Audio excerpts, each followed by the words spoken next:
We've used longest common extensions a few times now, and so far I've always just appealed to your faith in me that there's this black box that magically does it. We'll now peel off one layer of that black box, and I'll present you a solution in terms of another black box. What do longest common extensions have to do with suffix trees? There's got to be something, otherwise they wouldn't be in this chapter. We've used this already a bunch, so I think you don't need the definition another time. How could we possibly answer this kind of query if we have the suffix tree around?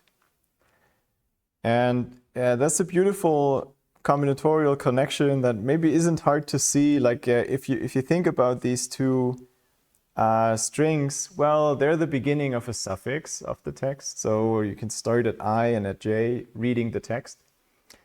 And if they're sharing some longest common extension, that's going to be a shared path in the suffix tree up to the point where they eventually branch off because there's an internal node and then they split into two different continuations of the suffix.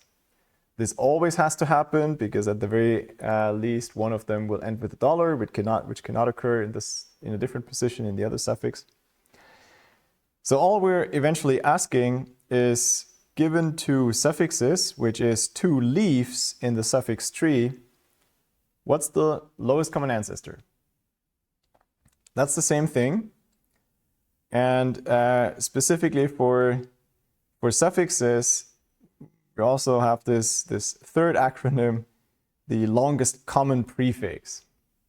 So longest common extension is a position, some arbitrary index in the string. Longest common prefix, as the name says, is always a prefix. And given two strings, it's unique what you mean by that. And the LCA, the lowest common ancestor, makes sense in a tree. But with the suffix tree connecting, all of the three things are really the same, right? Longest common extensions of a text starting at two positions is the same as the longest common prefix of the suffixes starting there. And this you get from, well, the string depth of the lowest common ancestor. So as an example, say we pick these two leaves, 1 and 7. So I guess here my lovely banana band. 1 is this A. 6, 7 is this A. So I'm looking at these two. Just visually looking, the longest common prefix is going to be 2. They share AN as the common characters, and then one suffix is done, so they have to differ. How do you find this? Well, here are the two leaves. The lowest common ancestor is this guy, and it's at string depth 2. So a simple kind of connection to see. But it will turn out useful for solving longest common extensions because we can express them in terms of the suffix tree. Now we're left, I mean, there's two black boxes now. We've gone from the single black box of longest common extensions to build the suffix tree, which I haven't told you how to do it. And then we also need to find lowest common ancestors, which we haven't talked about yet. Now, you could take two leaves and just walk up the tree step by step until you meet. That's a way to find the lowest common ancestor for sure. If you have to think about it a bit cleverly that you don't miss each other in a way, but that's clearly doable. You can use the string depth, but it might take linear time because you might have to walk all the way up to the root. So that's not going to get us constant time queries for sure. The other extreme, as always with these data structures, that's the lazy version. I'm not going to do anything in the pre-processing and do everything at query time. The other extreme is I'm very eager. I'm preparing all the possible solutions. But that's going to take a lot of space. And to compute all those, the same goes for the pre-processing. So that certainly doesn't give linear time pre-processing. So we need something clever.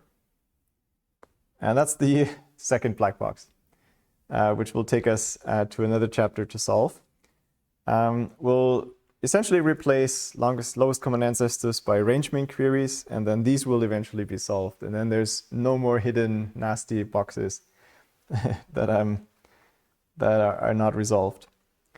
So for the moment, we at least got rid of this LCE black box, and from LCE,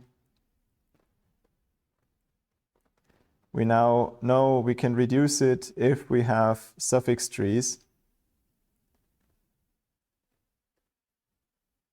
And LCAs.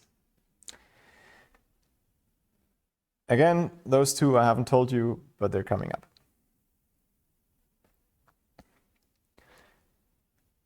Let me also say a bit more about suffix trees in practice. As you've seen, they're lovely to construct all sorts of algorithms on paper and whiteboard. If you implement them, the theoretical guarantees are good. If you implement them, even though they're linear space and linear time, the overhead is quite substantial, especially if the alphabet gets bigger. You have to worry about how to represent the edges, the child edges with the labels. And so, by and large, people shy away from using suffix trees more and more because of the overhead that they bring. There's direct methods that indeed construct the suffix tree of a string in linear time.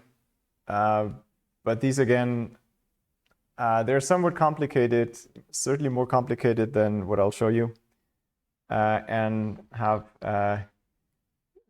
many of them have some side remarks and asterisks. Maybe they only work for constant size alphabets and things like that.